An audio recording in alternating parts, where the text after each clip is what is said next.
Voice of Change News.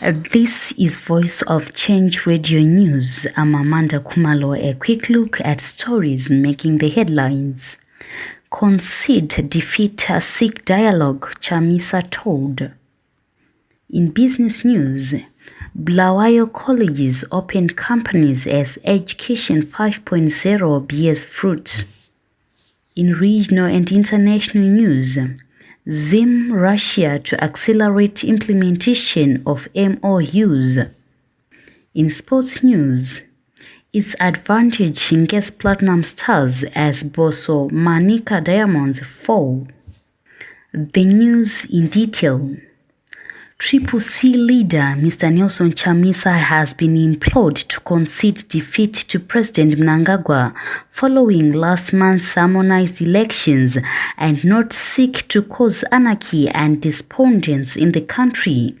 President Mnangagwa is already on record as saying all opposition political party leaders should feel free to approach him for dialogue directly as opposed to using proxies, the media and third parties. The president, who has kept an open door policy to all Zimbabweans since the advent of the Second Republic, established the Political Actors Dialogue Pollard platform where he regularly interacts with all opposition political parties. Following the August 23 pause, the president said the platform would stay in place. Speaking in an interview with a local media house, a Roman Catholic Church priest, Father Fidelis Mkonori, said it would be prudent for Mr. Chamisa to accept defeat and seek dialogue with President Mnangagwa, whose door remains open. In other news, President Mnangagwa has appointed Dr. Martin Rushkwaya as the new Chief Secretary to the President and Cabinet. The President announced the appointment at the first Cabinet meeting of the Second Republic's Second Cabinet held at State House in Harare. President Mnangagwa also revealed that the former Chief Secretary to the President and Cabinet, Dr. Mishek Sibanda, had retired. A look at business news. Bulawayo's Youthside Teachers College and the United College of Education have ventured into full-time industrialization through establishing and registering new companies in line with the heritage-based Education 5.0 model.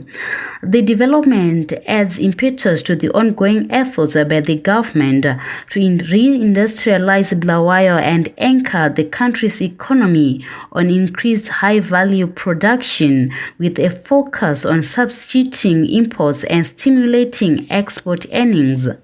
In news beyond our borders, Zimbabwe and Russia are working on accelerating the implementation of a number of memorandums of understanding that have been signed between the two countries, which will deepen cooperation.